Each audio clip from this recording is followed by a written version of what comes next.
Hello friends, welcome to Kronig and vlogs.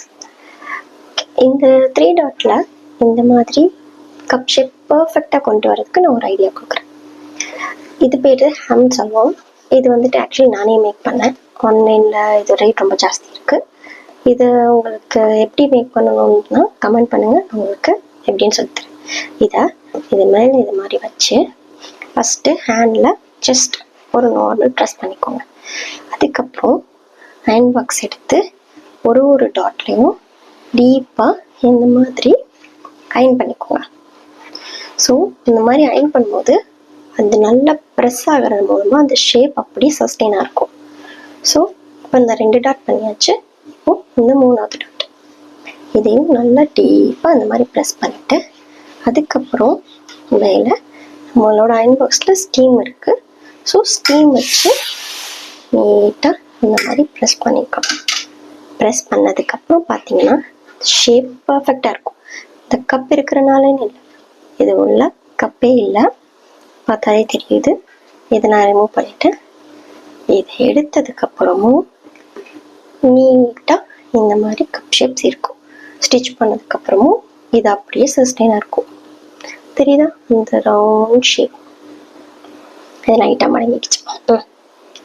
இது அந்த round shape அப்படியே இருக்கும்.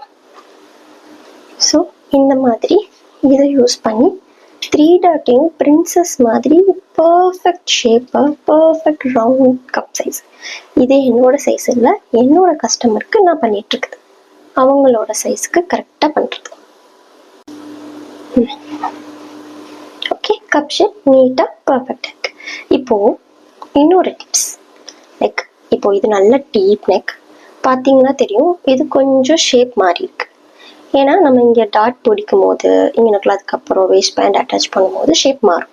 ஸோ அப்போது என்ன ஆகும், ஷோல்டர் இந்த மாதிரி விரிஞ்சு ஷோல்டர் விழும். இதுக்கு நம்ம அயன் பண்ணும் போதே இதை சரி பண்ணிக்கலாம்.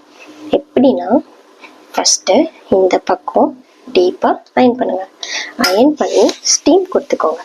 அப்படியே இதை அப்படியே லைட்டாக டர்ன் பண்ணிகிட்டே இப்படி அயன் கொடுத்தோன்னா நம்ம என்ன ஷேப்பில் ட்ரா பண்ணி இந்த நெக் ஷேப் வச்சோமோ அந்த ஷேப் அப்படியே வந்துடும். தெரியுதா? ரவுண்ட் ஷேப் அழகாக வந்துடுச்சா? ஸோ இதுக்கப்புறம் இது போடும்போது அந்த ஷேப் அப்படியே இருக்கும், பர்ஃபெக்டாக இருக்கும். நம்ம ஸ்டிச் பண்ணும்போது கஸ்டமர் போடும்போது இந்த மாதிரி நீங்கள் அடிக்கடி இதை அட்டாச் பண்ணிட்டு ஒரு தடவை அயன் பண்ணணும். ஃபைனலாக ப்ளவுஸை ஃபினிஷ் பண்ணி ஃபுல் பண்ணதுக்கப்புறமும் இந்த மாதிரி நெக் ஷேப்பில் அயன் பண்ணோன்னா ஷோல்டர் ஸ்லோப் ஆகிறது வராது. இது ட்ரை பண்ணி பாருங்கள்.